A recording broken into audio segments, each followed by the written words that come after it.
नमस्कार दोस्तों, जय हिंद। और बढ़िया, सब अच्छे से हो ना? ओके, तो दोस्तों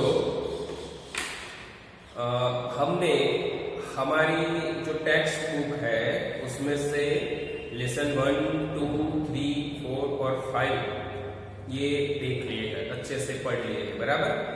उसकी वीडियो की वर्कशीट, लाइव क्लास सब हमने अच्छे से देख लिया, रिवीजन कर लिया। तो आज इस वीडियो में हम हमारा जो यूनिट टेस्ट होने वाला है उसका रिवीजन करेंगे, बराबर। Unit test revision next month में आपका यूनिट टेस्ट आने वाला है ना।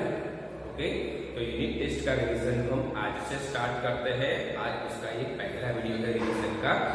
तो दोस्तों जितने भी वीडियो रिवीजन के आए वो सब वीडियो ध्यान से देखना, उसमें जो भी बातें बताई गई हो वो ध्यान से सुनना और उस मुताबिक पेपर की तैयारी करना, ताकि मार्क्स आपके अच्छे से अच्छे आ सके।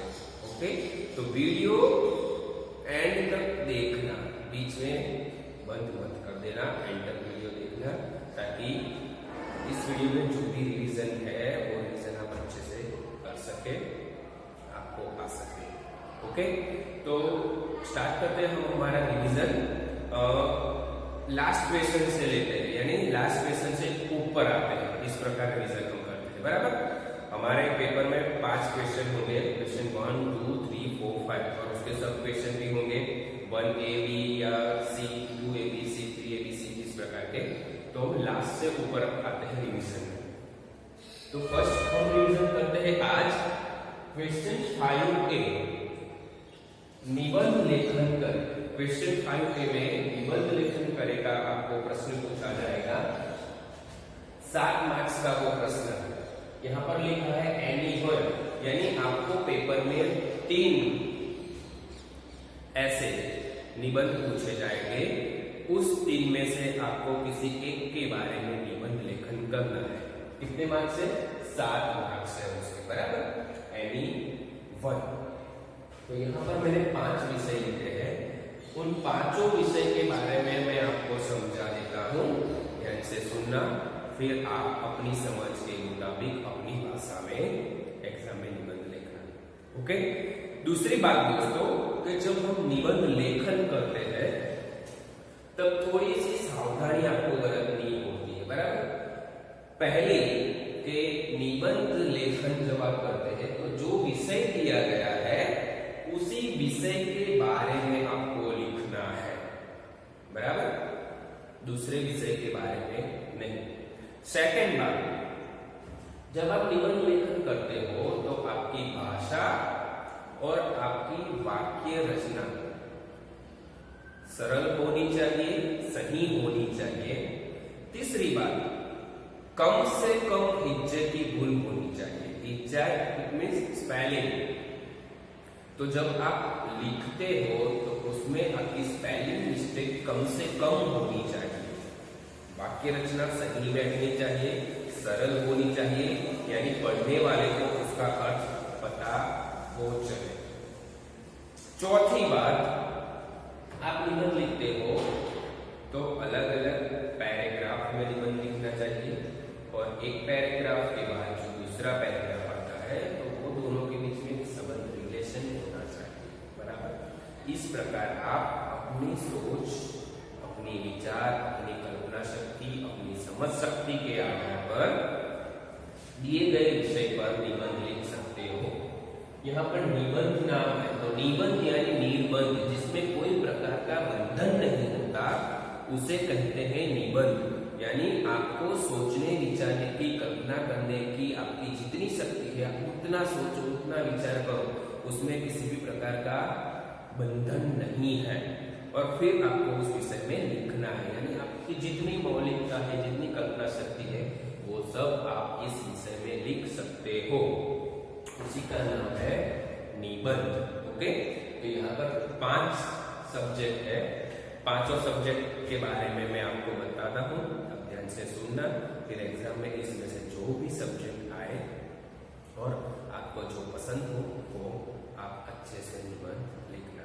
लेकिन ध्यान रहे आपकी वाक्य रचना, आपकी भाषा और स्पेलिंग मिस्टेक कम से कम होनी चाहिए। वाक्य रचना अच्छी बैठनी चाहिए, यानी पढ़ने वाले को उसका अर्थ पता चल जाए, और भाषा भी सरल होनी चाहिए। ओके, तो यहां पर हमारा पहला विषय है महात्मा गांधी जी।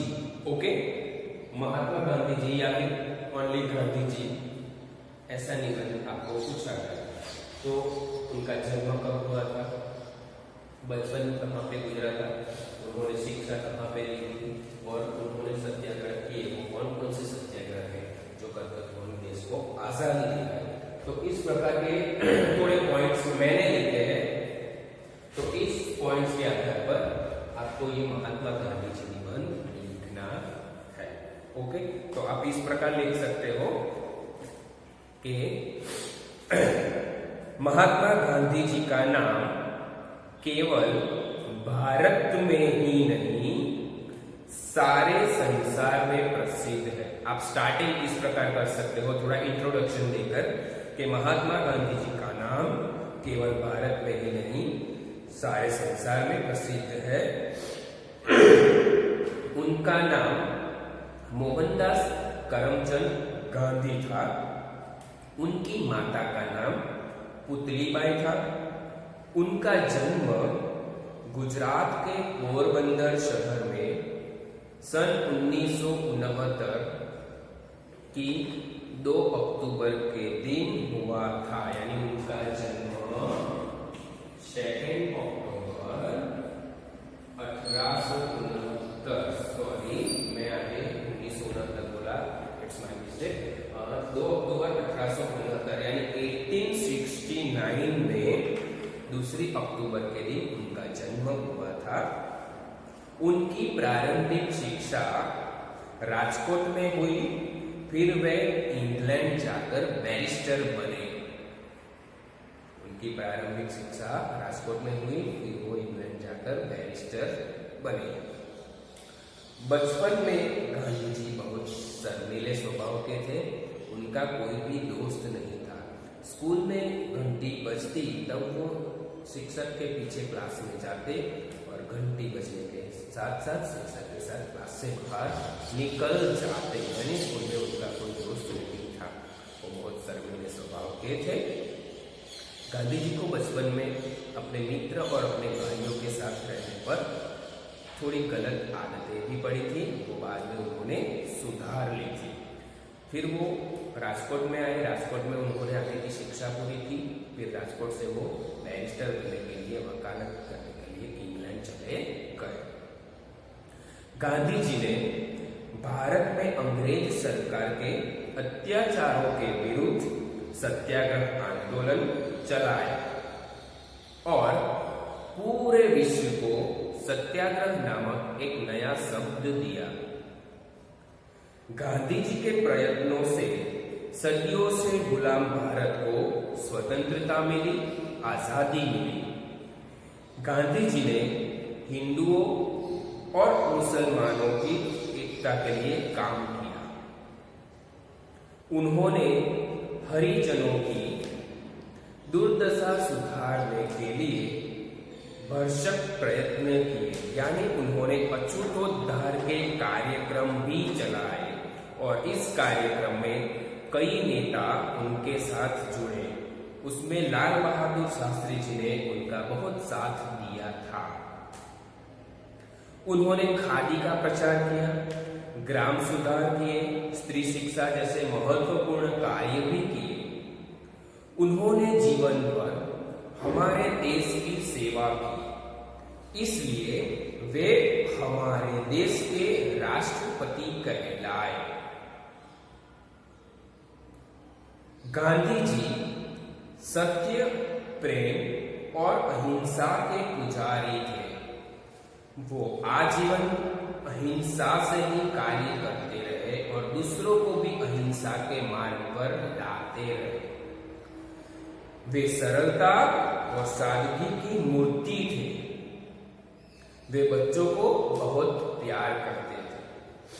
अहमदाबाद में उन्होंने गुजरात विद्यापीठ नामक एक संस्था स्थापित की जहां पर वो गरीब बच्चों को पढ़ाई कराते थे।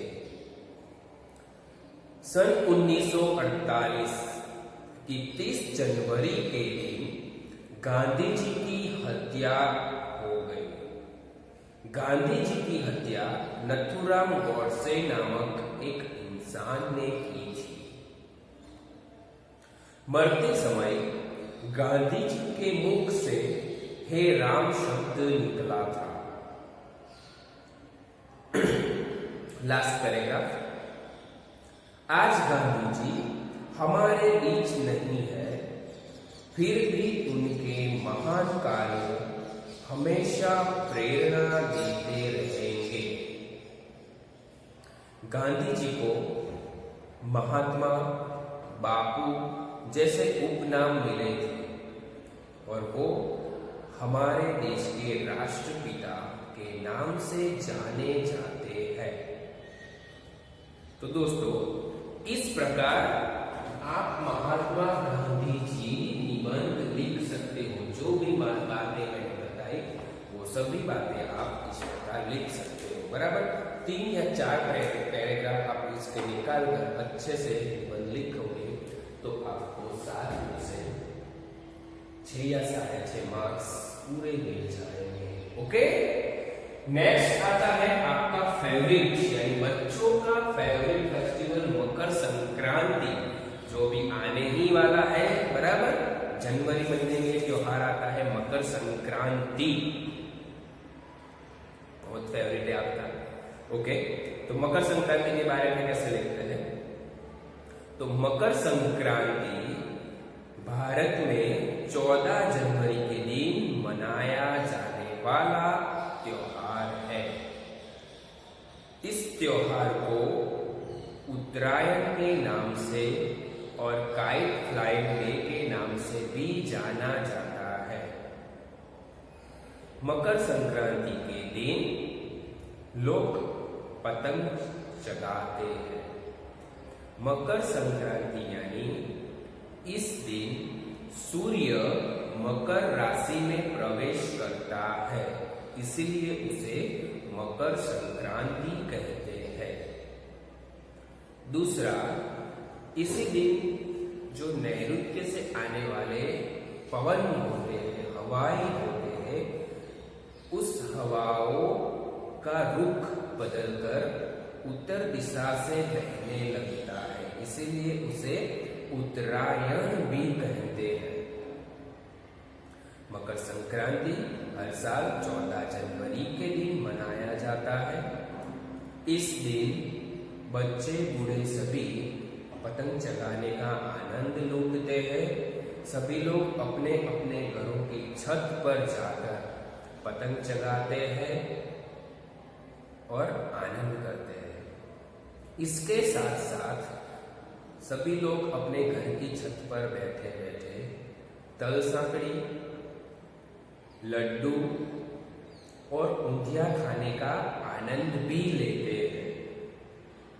बच्चे तो इस त्योहार की शुरुआत 1-2 महीने पहले से ही कर देते हैं और पतंग और धागा खरीद कर लाते हैं।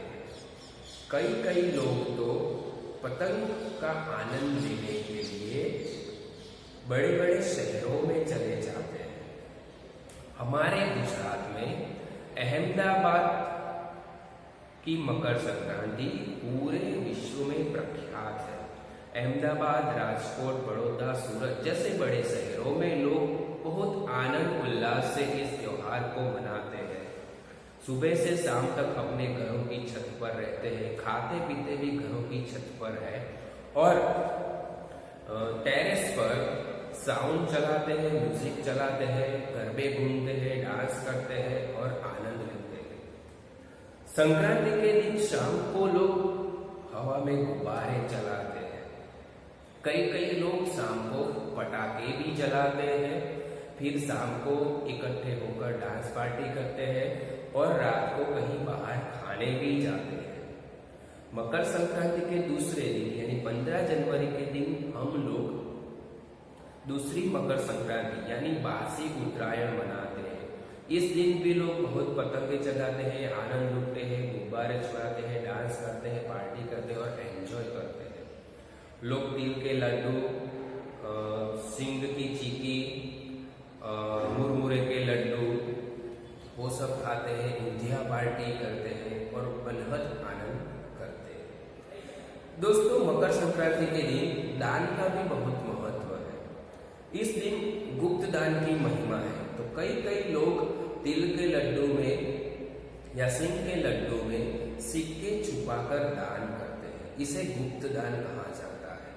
लोग घर के बाहर मैदानों में गाय को घुघरी खिलाते हैं, गाय की पूजा करते हैं, गाय को खाना खिलाते हैं।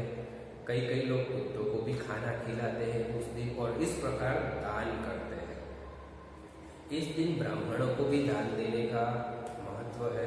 तो कई लोग ब्राह्मणों को भी गुप्त दान करते हैं, अनाथालयों में भी अनाथ बच्चों को भी गुप्त दान करते हैं। इस प्रकार इस त्योहार का आनंद लेते हैं। हमारे गुजरात में कच्छ के रणोत्सव में भी पतंग उत्सव मनाया जाता है। अहमदाबाद में भी पतंग उत्सव मनाया जाता है, जिसमें देश विदेश से पतंग रसिक आते हैं और बड़ी पतंगे चलाते हैं और उसका आनंद लेते हैं। मुझे तो ये त्योहार बहुत पसंद है। मैं तो इसकी त्योहार 1 महीने पहले से ही इसकी तैयारी कर देता हूँ। मैं और मेरे पिताजी और मेरे भाई बहुत सारी पतंगे लाते हैं। अगले दिन रात को सभी पतंगों को हम धागे से बांधकर कीना बांध देते हैं और फिर उत्तरायण के दिन यानी मकर संक्रांति के दिन सुबह जल्दी उठकर तैयार होकर अपनी टेरेस पर घर की छत पर चले जाते हैं और पूरा दिन पतंग चलाने का आनंद लूटते हैं। सचमुच ये त्योहार आनंद और खुशी का त्योहार है। ओके, तो ये हो गया हमारा मकर संक्रांति का निबंध। थर्ड है पुस्तकों का महत्व। बराबर, पुस्तकों का महत्व, हमें क्यों पुस्तकें पढ़नी चाहिए, उसका महत्व क्या है। तो दोस्तों, आप चौथा लेसन पढ़े हो, बराबर, पुस्तक हमारी मित्र। उसमें पुस्तकों का पूरा महत्व बताया गया है, तो आपको वहीं लिख देना है। ओके, शुरुआत करना है कि हमें पुस्तकें पढ़नी चाहिए, क्योंकि पुस्तकें हमें ज्ञान देती है। उनको पढ़ने से हमारा मानसिक विकास होता है, उनको पढ़कर हम आगे बढ़ते हैं। यह पुस्तकें हमारे मन के लिए साबुन का कार्य करती है। जिस प्रकार साबुन हमारे शरीर से मैल दूर करता है, उसी प्रकार पुस्तकें हमारे मन में बसे मैल को दूर करती है और हमें ज्ञान देती है। यानी पुस्तकें ज्ञान का भंडार है। वो हमें अज्ञान के अंधकार से ज्ञान रूपी प्रकाश की ओर ला सकती है। हमारे गुजरात में भी, हमारे गुजरात के पूर्व मुख्यमंत्री श्री नरेंद्र मोदी सर ने गुजरात में वांचे गुजरात अभियान चलाया था और वांचे गुजरात अभियान में गुजरात की सभी पाठशालाओं के विद्यार्थियों को इस अभियान में जोड़ा था और विद्यार्थियों को पुस्तकें पढ़ना और पुस्तकों का महत्व के बारे में समझाया था। और जो विद्यार्थी बहुत अच्छी पुस्तकें पढ़ता था और पुस्तकें बहुत सारी पढ़ते थे, उनको कई सारे इनाम भी मिले थे। पुस्तकें ज्ञान का स्रोत है जो हमारी वाचन की जिज्ञासा को पूरी करती है। इतना ही नहीं, पुस्तकें हमें ज्ञान और विज्ञान के साथ गतिमान भी रखती है। पुस्तकें बहुत मूल्यवान है। हमें पुस्तकें पढ़ना चाहिए, पुस्तक पढ़नी चाहिए और हमारे जीवन को सजाना और संवारना चाहिए। मैं तो यही कहूँगा दोस्तों कि हमें हमारे सगे संबंधियां, दोस्तों, रिश्तेदारों की बर्थडे पर गुलदस्ता नहीं बल्कि फूलों की पुस्तकों की भेंट देनी चाहिए। और मैं भी यही आशा रखता हूँ कि कोई मुझे बर्थडे पर फूलों का गुलदस्ता या गिफ्ट न दे, बल्कि एक अच्छी पुस्तक दे जिसे मैं अच्छे से पढ़ सकूं और उसको पढ़कर मैं मेरा ज्ञान हासिल कर सकूं। क्योंकि पुस्तकें पढ़ने से ज्ञान हासिल करने की हमारी जवाबदारी है और हमें हर रोज एक अच्छी सी पुस्तक का एक पन्ना हर रोज पढ़ना चाहिए। सचमुच पुस्तकें ज्ञान का भंडार है और पुस्तक हमारा सच्चा मित्र है। कई बार मित्र हमें धोखा दे जाते हैं, लेकिन अच्छी पुस्तकें जो हमने पढ़ी होती है वो हमें आजीवन साथ देती है, वो हमें कभी धोखा नहीं देती। इसीलिए हम पुस्तक पढ़ेंगे और दूसरों को भी पुस्तक पढ़ने की सीख देंगे। ये हो गया हमारा पुस्तकों का महत्व। आगे है 4th नंबर, डाकघर की मुलाकात। डाकघर यानी पोस्ट ऑफिस। आपको पोस्ट ऑफिस की मुलाकात लेनी है और उसके बारे में लिखना है कि पोस्ट ऑफिस में क्या क्या आपने देखा, पोस्ट ऑफिस में क्या क्या होता है। तो आप इस प्रकार शुरुआत कर सकते हो निबंध की कि पिछले शुक्रवार को हमारी पाठशाला में छुट्टी थी। पिताजी ने मुझे एक पत्र डाक खाने की पत्र पेटी में डालने के लिए दिया। डाकघर हमारे घर से थोड़ी ही दूरी पर है। उसके बाहर एक पत्र पेटी है। मैंने उसमें पत्र डाल दिया। फिर उत्सुक का वश होकर मैं डाकघर के अंदर गया। वहां अलग अलग खिड़कियों पर बैठे कर्मचारी अपने अपने काम में व्यस्त थे। कुछ लोग पोस्ट कार्ड, अंतर्देशीय पत्र, लिफाफे और डाक टिकट खरीद रहे थे। मनी ऑर्डर कराने वालों की अलग कतार थी। कतार मीन्स लाइन थी। रजिस्ट्री और पार्सल की खिड़की के सामने भी कुछ लोग खड़े हुए थे। मैंने वहां लोगों के तार करते हुए भी देखा, यानी लोगों को तार करते हुए भी देखा। कुछ लोग पोस्ट ऑफिस की बचत बैंक में पैसे जमा कराने आए थे। एक कोने में डाकिये पत्र पेटियों के पत्र लाकर जमा कर रहे थे। कुछ डाकिये थैले लेकर पत्र बांटने के लिए बाहर निकल रहे थे। तो इस प्रकार मैंने डाकघर की मुलाकात ली। डाकघर सचमुच हमारी बड़ी सेवा करता है और हमारे लिखे पत्रों को अपने सही स्थान पर, सही पते पर पहुंचा देता है। तो ये हो गया हमारा डाकघर की मुलाकात। बराबर। लास्ट है नेपोलियन बोनापार्ट। तो आप तो उसके बारे में पढ़े ही हो। हमारा जो सेकंड चैप्टर था अनूठे इंसान, उसमें से ही नेपोलियन बोनापार्ट का पात्र है, तो उसमें से ही हमने निबंध लिया है। तो आपको उसके बारे में थोड़ा लिखना है। तो इस प्रकार आप शुरुआत कर सकते हो कि नेपोलियन बोनापार्ट फ्रांस देश का एक महान शासक था। उसका जन्म 15 अगस्त सन 1769 में हुआ था। 15 अगस्त 1769 में हुआ था, यानी 1769 के दिन, 15 अगस्त के दिन नेपोलियन बोनापार्ट का जन्म हुआ था। पहले वह सेनापति था, परंतु फ्रांस की क्रांति के बाद वह सम्राट बन गया, राजा बन गया। उसने फ्रांस के आसपास के कई सारे देश जीत लिए। सन 1812 में यानी 1812 में उसने रूस देश पर आक्रमण किया, किंतु भयंकर ठंड में उसके बहुत से सैनिक मारे गए और आखिर उसे वहां से वापस लौटना पड़ा।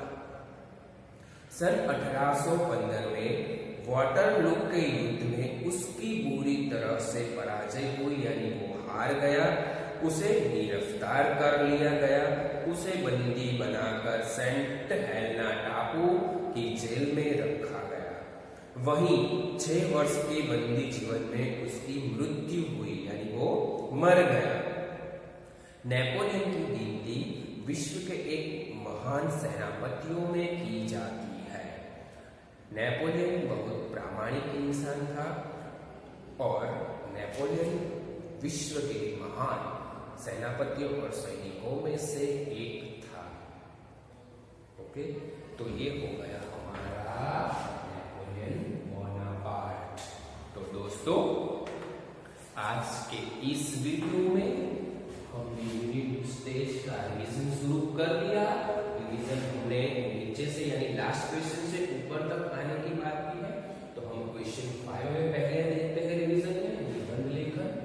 आपको 7 मार्क्स में प्रश्न पूछा जाएगा, 3 निबंध पूछे जाएंगे, 3 में से आपको 1 लिखना है, एनीवन उसके 7 मार्क्स है, बराबर।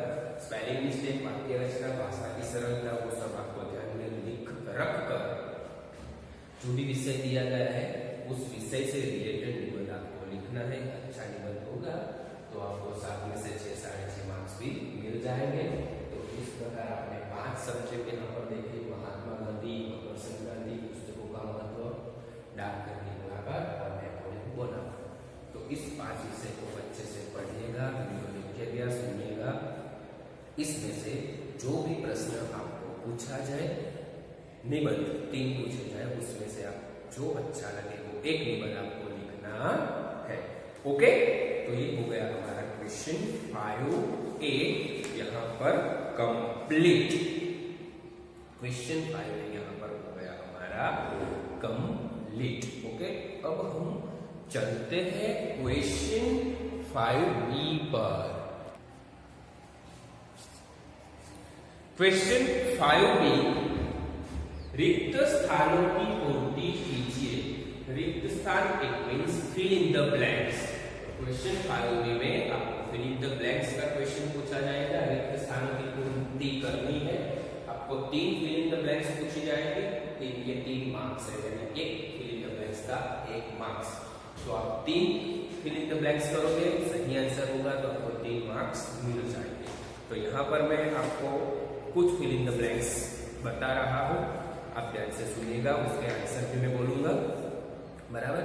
उसमें से आपको एग्जाम में कुछ पूछे जाएंगे।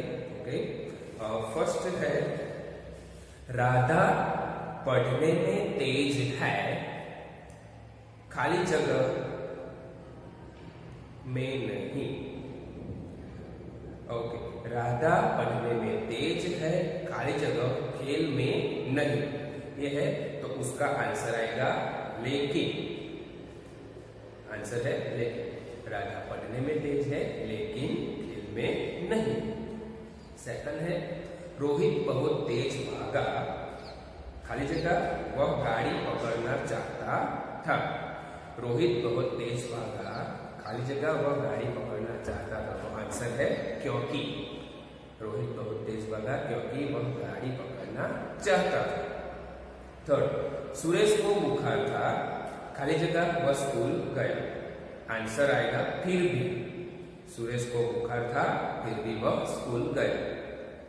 फोर्थ, मैं समझता हूं, खाली जगह वह क्या कहना चाहता है। आंसर आएगा कि। मैं समझता हूं कि वह क्या कहना चाहता है। फिफ्थ, आप चाय पसंद करेंगे, खाली जगह कॉफी। तो आंसर आएगा या। आप चाय पसंद करेंगे या कॉफी। 6, मैंने सुबह ही पढ़ाई कर ली, खाली जगह शाम को खेल सकूं। आंसर आएगा ताकि। मैंने सुबह ही पढ़ाई कर ली ताकि शाम को खेल सकूं। 7, अध्यापक रुक गए, खाली जगह लड़के के बोलने की प्रतीक्षा करने लगे। तो आंसर आएगा और। अध्यापक रुक गए और लड़के के बोलने की प्रतीक्षा करने लगे। तो इस प्रकार हो गई हमारी 7 फिल इन द ब्लैंक्स। आगे देखते हैं, मन का खाली जगह कमजोर होना। तो आंसर आएगा विश्वास। मन का विश्वास कमजोर होना। दूसरा है, हर खाली जगह से बचते रहे हम। तो आंसर आएगा बुराई। हर बुराई से बचते रहे हम। थर्ड है, सबका जीवन ही बन जाए खाली जगह। तो आंसर आएगा मधुबन। सबका जीवन ही बन जाए मधुबन। फिर फोर्थ, कर दे पावन हर एक मन का खाली जगह। तो आंसर आएगा कोना। कर दे पावन हर एक मन का कोना। फिफ्थ, खो न दे खुद को ही खाली जगह से। तो आंसर आएगा दुश्मनी। खोना दे खुद को दुश्मनी से। 6, बोझ खाली जगह से तू ये उठा ले। तो आंसर आएगा ममता। बोझ ममता से तू ये उठा ले। तो इस प्रकार 7 और 6 यानी 13 फिल इन द ब्लैंक्स हमारी हो गई। आगे 14 नंबर, नेपोलियन जब छोटा था तभी से वह खाली जगह था। आंसर आएगा सत्यवादी। नेपोलियन जब छोटा था तभी से वह सत्यवादी था। 15, लड़की खाली जगह बेचने के लिए जा रही थी। आंसर आएगा अमरूद। लड़की अमरूद बेचने जा रही थी। 16, नेपोलियन के टकराने से उसकी खाली जगह नीचे गिर पड़ी। आंसर आएगा टोकरी।